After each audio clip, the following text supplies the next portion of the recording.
पाकिस्तान प्रायोजित fake news पर केंद्र सरकार का एक्शन। देश के खिलाफ दुष्प्रचार करने वाले 20 यूट्यूब चैनल और 2 वेबसाइट्स पर लगाया बैन। देश में भारत विरोधी प्रोपेगेंडा फैलाते थे बैन किए गए चैनल।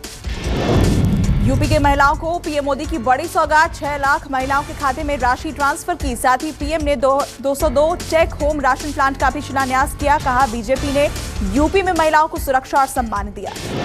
प्रयागराज से पीएम मोदी का विपक्ष पर प्रहार। कहा यूपी की सत्ता में गुंडों की हनक हुआ करती थी, इसकी सबसे बड़ी भुक्तभोगी मेरी यूपी की बहन बेटियां थी। यूपी में अब महिलाओं को सुरक्षा भी है और अधिकार भी। पीएम के मातृशक्ति महाकुंभ कार्यक्रम पर प्रियंका का तंज। कहा लड़की हूं, लड़ सकती हूं की वजह से पीएम ने महिलाओं के लिए ऐलान किया। पीएम ने ये घोषणाएं 5 सालों में क्यों नहीं की। प्रियंका गांधी का केंद्र सरकार पर बड़ा आरोप। प्रियंका गांधी ने कहा कि मेरे बच्चों के इंस्टाग्राम अकाउंट हैक किए जा रहे हैं, सरकार के पास और कोई काम नहीं।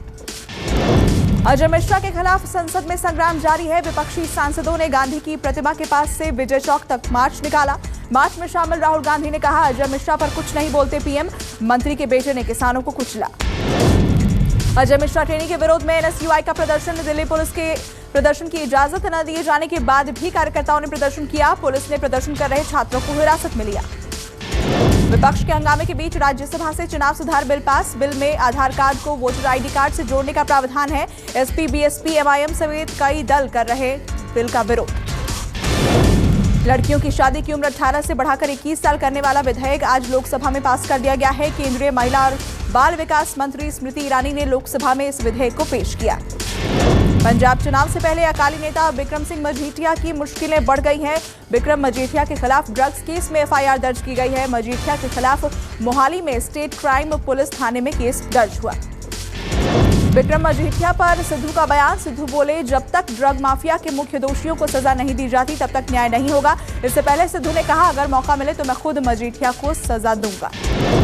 मजीठिया पर केस दर्ज होने के बाद सियासत शुरू। अकाली दल ने कहा सिद्धू और सीएम चन्नी के दबाव में दर्ज की गई एफआईआर। प्रकाश सिंह बादल ने कहा बदलाखोरी की नीति का सरकार को खामियाजा भुगतना पड़ेगा। पंजाब चुनाव से पहले कांग्रेस को बड़ा झटका। कांग्रेस विधायक राणा गुरमीत सिंह सोडी बीजेपी में शामिल हुए। भूपेंद्र यादव और पंजाब प्रभारी गजेंद्र सिंह शेखावत ने दिलाई बीजेपी की सदस्यता। अखिलेश यादव ने आज मैनपुरी में विजय रथ यात्रा के 8वें चरण की शुरुआत की। इस दौरान अखिलेश ने जनसभा को संबोधित करते हुए योगी सरकार पर हमला बोला। उन्होंने कहा कि चाचा को साथ लिया तो जांचें होने लगी। फर्रुखाबाद में एसपी और सुहेलदेव पार्टी की संयुक्त रैली। सुबसपा अध्यक्ष ओपी राजभर रैली में हुए शामिल। एसपी नेता डॉक्टर जितेंद्र सिंह यादव ने राजभर को चांदी का मुकुट पहनाकर स्वागत किया।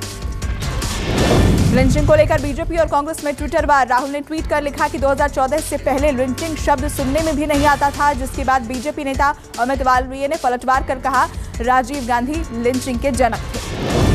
परिसीमन आयोग के जम्मू में 6 और कश्मीर में 1 विधानसभा सीट बढ़ाने के प्रस्ताव पर गुपकार गठबंधन की आज जम्मू में बैठक हुई, जिसे लेकर गुपकार गठबंधन ने कहा कि आबादी के हिसाब से सीटों का बंटवारा नहीं किया गया, सरकार को जल्दबाजी नहीं करनी चाहिए। कोलकाता नगर निगम चुनाव में लगातार तीसरी बार टीएमसी की शानदार जीत। सीएम ममता बनर्जी ने अपनी जीत को बताया ऐतिहासिक। कहा बंगाल की जनता को सलाम करती है। परिसीमन आयोग के जम्मू में 6 और कश्मीर में 1 विधानसभा सीट बढ़ाने के प्रस्ताव पर गुपकार गठबंधन की बैठक। गठबंधन ने कहा आबादी के हिसाब से सीटों का बंटवारा नहीं हुआ। एनसीपी नेता नवाब मलिक का बीजेपी पर बड़ा हमला। बीजेपी पर आरोप लगाते हुए नवाब मलिक ने कहा बीजेपी राम मंदिर के नाम पर सियासत कर रही है, साथ ही मंदिरों की जमीन बेचने का घोर धंधा भी कर रही है। भारत में ओमिक्रॉन संक्रमितों की संख्या 200 के पार। आंकड़ों के मुताबिक पिछले 24 घंटे में 5 राज्यों में मिले 19 नए ओमिक्रॉन संक्रमित मरीज। दिल्ली और महाराष्ट्र में सबसे ज्यादा 54 मरीज सामने आए। वैक्सीनेशन सर्टिफिकेट से पीएम की फोटो हटाने की मांग वाली याचिका खारिज।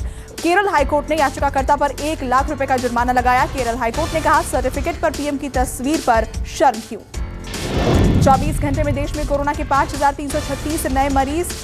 453 मरीजों की मौत हुई। देश में एक्टिव मरीजों की संख्या 80,000 से कम हुई। पश्चिम बंगाल के हल्दिया रिफाइनरी में बड़ा हादसा। इस दर्दनाक हादसे में 3 लोगों की मौत हो गई, जबकि 35 के करीब लोग घायल बताए जा रहे हैं।